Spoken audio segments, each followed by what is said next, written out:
What are the main challenges in the resale business? Like if you are operating a resale or ReCommerce business where you are selling secondhand items, either with or without refurbishing them, like what is the main challenge that you are actually facing in your business? I think with ReCommerce and resale, usually the main problem relates to supply.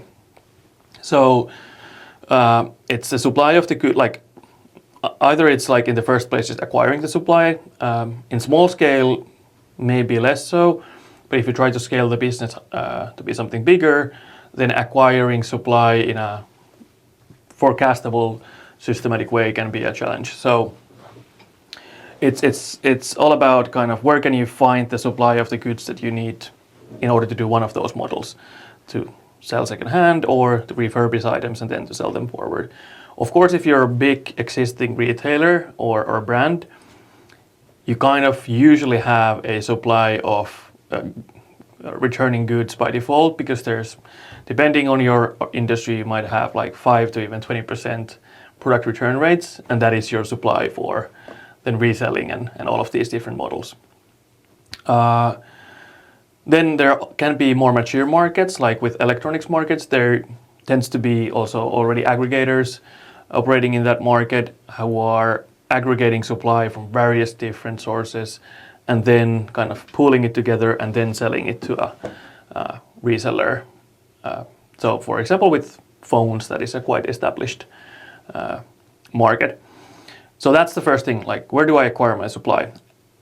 As part of that, then this again depends a bit on product verticals, but one could say that a challenge might be the quality of the supply in terms of, let's say, how good is the supplier in declaring what it is. So especially if you're looking to acquire supply from consumers, there tends to be, like, usually it ends up being so that the consumer needs to declare when they're at home, they're looking at an item, sending it to you, like, what is this? And consumers aren't the best at recognizing or remembering whether this is an iPhone 13 or iPhone 14.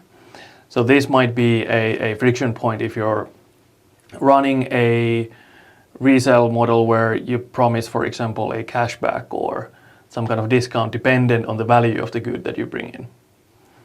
So that might be one of the things that you need to kind of figure out. Either you invest a bit in software or other solutions to improve the quality of the declaration in general, or then you might kind of mitigate this with your overall value proposition that you promise to revisit, or you're going to say that we're going to revisit the, for example, valuation of the item once you get it.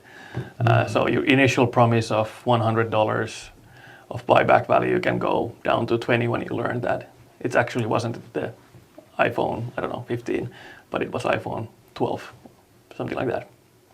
That sounds like a potential issue for the end consumer if they are kind of promised a higher price and then end up actually going down, which I assume is usually that way around, not usually that, hey, it's actually iPhone 15 and here is double the money. But I think those things where you have an item that tends to become more expensive than the original owner assumed tend to be news like, hey, someone learned that their painting that they thought was worthless ended up being super expensive. And it's kind of the same thing happening, but maybe in a different scale. So in that kind of antique, like you have that honest antique shopper who tells you or the pawn shop situation where and those are more like collectibles maybe rather than actually like daily use items.